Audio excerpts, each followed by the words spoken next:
Welcome to this explainer. Look, we are staring down a market that's literally on the brink. The date is June 30, 2026, and the gold market is flashing red warning signs that we just haven't seen in recent history. If you are managing capital right now, you absolutely need to understand exactly what is happening under the surface. So today, we're opening up the COT, or Commitment of Traders Diagnostic Toolkit, to dissect this extreme market positioning. So how do you spot a market crash before it actually happens? Okay, let's dive into this. We're not here to guess, right? We're here to measure. We're going to use this explainer as a sort of diagnostic toolkit to investigate whether this current massive gold rally is a healthy, sustainable breakout or a highly fragile blow-off top that's about to collapse on itself. And to really grasp the sheer scale of the anomaly we're dealing with, you've got to look at this number, 120,091. That is the managed money net long position in gold futures contracts as of late June. Just to put that into perspective, we're talking about billions of dollars of speculative bets crammed onto one side of the boat. This massive pile of speculative money, that's our patient zero. It is the central, absolutely crucial piece of evidence for our entire investigation today. To figure out how this all plays out, we've got a clear roadmap today.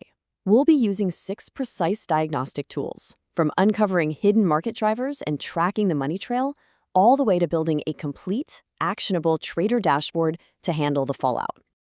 All right, starting off with our first tool, the hidden market drivers. Because to see the true structure of this market, we really need to look beneath the surface. To really understand that 120,000 contract anomaly, we need the right lenses. The CFTC gives us 2 main reports, and right now, I'm telling you, both are flashing red. The disaggregated report gives us this great granular short-term detail, but the legacy report, that gives us decades of context. And when we look at the legacy report right now, the commercials, these are the smart money hedgers who actually mine and produce the physical gold. They're net short a terrifying 60% of total open interest. Think about that. Historically, whenever they're net short more than 25%, it marks a major top. At 60%, we are so far beyond any historical extreme, it's not even funny. Now, what's really interesting about this slide is the timing. Summer is typically a period of pretty weak physical demand for gold. I mean, the seasonal pattern generally calls for cautious positioning, definitely not aggressive accumulation to all-time highs. This profound contrarian signal, buying heavily against normal summer seasonality, screams that this market is a trap. Moving right along to tool number 2, exposing the money trail.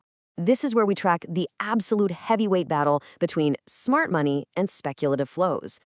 Let's look at this fierce week-by-week standoff between managed money, which are the hedge funds, and the swap dealers, which are the banks. Remember, every contract a hedge fund buys, someone else has to sell. Look at this chronological flow. On June 2, hedge fund buying was absorbed entirely by banks selling, a pure standoff. We saw a brief, kind of healthy convergence around June 9, but by June 16th, that standoff resumed. Then, things got really dangerous. By June 23rd and June 30, the swap dealers weren't just absorbing hedge fund demand. They were pressing aggressively, adding shorts way beyond what was needed. The banks aren't just taking the other side of the bet here. They're actively building a brick wall for the hedge funds to crash into. And this brilliantly illustrates exactly who is winning that battle: the flow ratio. It basically measures the swap dealer net short change divided by the managed money net long change. Any ratio above 1.0 means the banks are being more aggressive than the hedge funds. Take a look at June 23, a massive 3.32 ratio. The banks are confidently, deliberately setting a massive trap for the longs. Okay, tool 3, price and open interest. Let's diagnose the underlying health of this trend. Here's the thing. Price alone can totally lie to you, but price combined with open interest, that reveals the absolute truth. This 2x2 matrix is the ultimate health check for any trend. Think of price as the speed of a car and open interest as the amount of fuel in the tank. For example, back on June 2nd, we saw price go up, but open interest went down. That falls squarely into the weak quadrant. A price rally on declining open interest basically means the car is coasting on fumes. It's a dangerous move built entirely on short covering, not new buyers coming in. You can literally never trust a rally on declining open interest. But now, flash forward to June 30. We are in a classic blow-off top formation. Prices are rising, open interest is surging, and speculative positioning is hitting absolute records. On top of that, gold is in contango, meaning these hedge funds are paying a high premium. It's like paying expensive daily rent just to maintain those 120,000 contracts. Add in the fact that they're heavily leveraged via call options, and you have this incredibly explosive, fragile setup. Which brings us to tool 4. Cross-asset and macro shocks. We've got the powder keg. Now let's look at the external triggers that could easily ignite it. Because, we don't trade in a vacuum, right? We need to look at how outside forces could collapse this fragile market structure. We track macroeconomic events to see exactly how the hot money reacts. Take this hypothetical June 2026 Fed decision event study as an example. The Fed signals a rate cut, gold jumps 2.5% on the news. But managed money only adds a really modest 7,800 contracts. And the swap dealers? They immediately swallow every single one of those up. If a heavily bullish macroeconomic event like that triggers only a tiny increase in managed money longs, it proves one thing: they have zero buying power left. They're completely tapped out. As the event study conclusively shows, dovish Fed triggered speculative buying, but the smart money did not participate. The rally was a total head fake. And you have to remember, gold is deeply intertwined with other vulnerable markets right now. We're watching 3 key dominoes. First up is silver. Silver's speculative extremes usually precede gold, so we watch it closely for early warnings. Second, the US dollar. A crowded long trade in the DXY acts as a huge leading contrarian indicator. And crucially, treasury bonds. Gold and treasuries are currently unified on the assumption of falling real yields.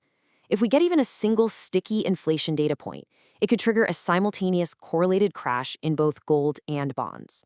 Stepping into our 5th diagnostic tool now, the fragility index. This is how we measure market rot and vulnerability to black swan events. This brings us to the ultimate diagnostic tool. We aren't just looking at price anymore, we're measuring structural rot. So the crucial point is that the fragility index does not predict a black swan event itself. It predicts the market's vulnerability to one.